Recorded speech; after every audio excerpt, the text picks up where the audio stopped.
sampeyan malih ing waosan cariyos cekak.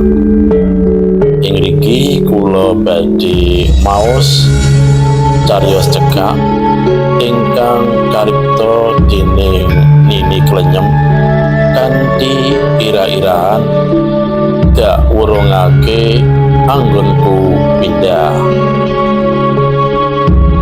Cariyos cekak menika kapetik saking majalah Joko Lodang.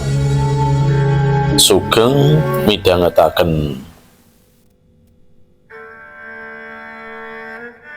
Tenan lulus aku yo njur reka-reka ngelamar gawean dadi guru SD. Embuh pira sing wis dak kirimake lewat pos, kliwat yen mung 3-4. Sapa ngerti mengko entuk sing cedhak karo ngomah. Adoh ya ora apa-apa, janji isih bisa dak lakoni kanthi sepeda ontelku. Sepeda lubus sing wis setya ngancani wiwit aku mlebu SPG. Saiki ngongrok ana omah sok dienggo bapak menyang sawah, luwung tinimbang mlaku lakon seprapat jam. Dasar sawahe ning pinggir dalan sidatan. Pancen manungsa mono kebak panjangka lan ngerancang sing sarwa nyenengake, ning katekan lan orane iku mung gumantung pangeran kang paring urip. Waktu iku wayahe wong lagi masak. Aku lan simbok ubek ana pawon gaweake kiriman Pak Rejo sing disambat bapak kanggo garu lan ngluku ana ing sawah. Dadak ana wong totok-totok karo uluk salam. Kula nuwun. Aku lan simbok inget-ingetan busana simbok kandha. Kana nok, bukana lawange ngarepan, ketok ana tamu. Aku gage mlayu buka lawang, jegagi jebul Pak Pos. Durung wae aku takon, dheweke wis kandha dhisik. Lares Mbak, mriki dalemipun Mbak Sutini. Gage wangsulanku. Oh, nggih Pak, nggih. Pak Pos gage ngulungake layang sing wis dicepakake karo kandha. Nggo Mbak, jenengan angsal serat. Layang tak tampani, ora lali aku ngucapake atur panuwun. Aku bali jujuk pawon. Layang tak iling-ilingi njur tak buka terus tak waca. Rampung maca aku nyedak simbok, dak rangkul, dak ruget kenceng karo kandha. Mbak, lamaranku nyambut gawe ketampa. Alhamdulillah, Mbok. Simbok mentelengi aku karo ngowoh. Sabanjure aku diruket, disikep karo kandha. Sembah nuwun Duh Gusti, dateng kawalesan dalem anak kawula badhe saged nyambut damel. Simbok ngwali panyikepe, tak delok ing mripate kekembeng loh. Aku nuli dituntun lungguh njur kandha. Wis nok, pokoke dilakoni, aja mikir bayar. Idep-idep prihatin ajar nyambut gawe. Iki jan peparingane Gusti. Jaman saiki akeh wong sing padha golek gawean nganggo duit, iku wae mung kapusan kok. Iya Mbak, ning Wonosari iki Mbok, ning pucuk gunung njur piye ning kono. Wis to, mengko dirembuk yen bapakmu wis mulih saka sawah. Sidane Pak Arjo lan mbokne Sutini sowan Pak Dukuh ngaturake bab kahandane Sutini anggone nglamar dadi guru ning Wonosari ketampa. Surasane nyuwun iguh Pak Dukuh merga Pak Arjo ngerti nek Bu Dukuh kuwi asale saka Wonosari. ngendikane Pak Dukuh, "Pun Pak Harjo, pokoke mangke kula padoske pondokan sing cedhak kali sekolahan." Tenan sidane Sutini mondok ning nggone Pak Citra sing omahe saka sekolahan yen mlaku kira-kira 10 menit. Koncone saangkatan Putri ya akeh, mula atine ya seneng. Nganti saiki wis 5 taun nyambut gawe, kanca Putri wis padha pindah kabeh ing are, keri dheweke sing isih. Oh, atine dadi ngombro-ombro kelingan Harno sing wiwit budal Jakarta jare nerusake kuliah kok ya tanpa kabar, tanpa ngaruhake. Apa tegese menehi layang dik semono? Durung anggone wirawiri Yogya Wonosari isih kudu sambung kendaraan tekan desane. Oleh nyambut gawe prasasat mung entek nggo ragat ning dalan.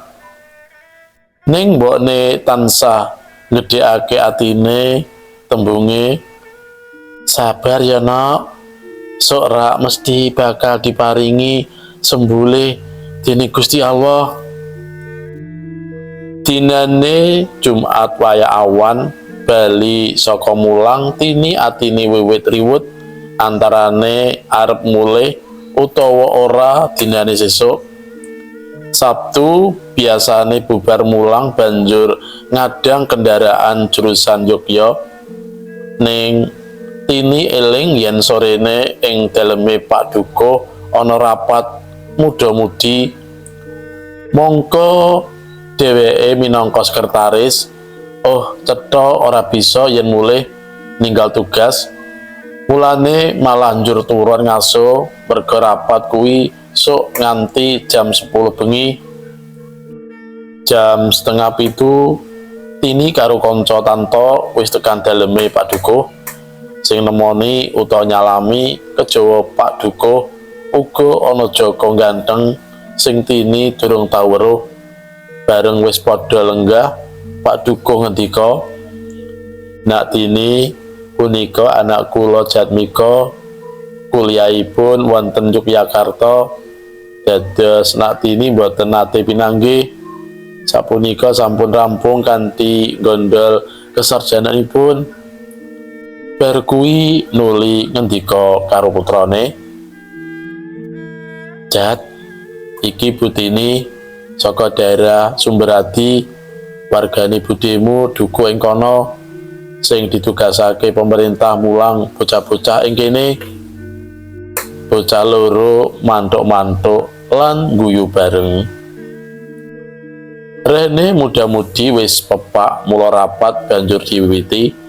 Sing dirembuk muyek ana tetanen, ngejokake olahraga, ngresengake ronda, nguripake kesenian. Rampunge nganti jam 10 wengi. Pak Guru Tanto jam 09 mau pamit arep ngrampungake koreksi ulangane bocah-bocah sing matumpuk. Dene Sutini mengko didhawuhi Pak Dukuh arep diterake Jatmika. Tini bocahe sing pangerten kuwi ibut ngewangi ngundurake gelas piring lan terus diasahi pisan. Bu Dukuh remen mirsani Tini. Sawise rampung lan bali ing ngarepan Jatmika kandha, "Nuwun nggih Dik, Ibu direncang-rencangi rak kantun sare mboten wonten acara to?" "Acaranipun benjing Mas, dateng gereja." "Oh, yen ngoten sami Dik, Bapak Ibu sampun sonten wau, kula ingkang benjing. Kersa punapa kula ampiri?" "Hah, mbok nggih Mas, matur nuwun saderengipun. Monggo sapunika kula dherekaken kondur." Jatmika banjur ngeterake mulih Tini mung mlaku dijarak supaya tutuk oleh padha omong-omongan.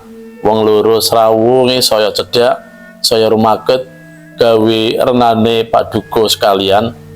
Saiki Tini yen bali mulih tansah diterake Jatmika, ora perlu nginep. 2 minggu saka gereja terus mulai mengko sore bali munggah dadi Jatmiko sedina ing omahe Tini. Pak Arjo lan bojone seneng karo pribadine Jatmiko sing alus, andhap asor lan prasaja. Muga-muga dadi jodhone Tini. Ngono batine Jatmiko saiki ning omah terus karo ngenteni panggilan kerja, ngiras ngimpun muda-mudi ing sawernaning kegiatan. Ing sawijining wektu Jatmiko takon marang Tini, "Dek Tini, andak kira-kira bapak simboke Dek Tini pareng lan Dek Tini kersa nek bapak ibu sowan sak perlu nglamar Dek Tini kanggo Mas Jatmiko?" Krungu tembung iku, Tini jegreg karo mandeng Jatmiko tajem. Suwe-suwe tes loh banter mili ing pipine. Suwe-suwe kesesegaken ora wurung ambruk ing dadane Jatmiko. Tinampan ing tangan prakoso dikekep kenceng dening Jatmiko karo kandha. "Matur nuwun, Dik. Aku wis ngerti wangsulanmu." Karo ngelus-elus rambute Tini nuli kandhane, "Kersane bapak ibu kuwi nek kabeh wis oke, Dik, awake dhewe langsung tunangan terus dismekake. Perlune Dik bangun brayat dianggep wong tua kuwi samu barang dicontoni, dibenerake. Mengko samangsane njur urip mandiri, awake dhewe wis prigel. Piye, Dik?" Tini mung mantuk bali nresepake sirahe ing dadane Jatmiko. Batine, tak wurungake anggonku njaluk pindah, merga ning kene wis ana Mas Jatmiko sing ngancani aku ning endi wae. Gusti wis paring sembulih nggadhokake aku lan Mas Jatmiko nalika sepisanan ngampiri aku menyang gereja sing bakale kanggo bareng urip ing salawase. Cuthel.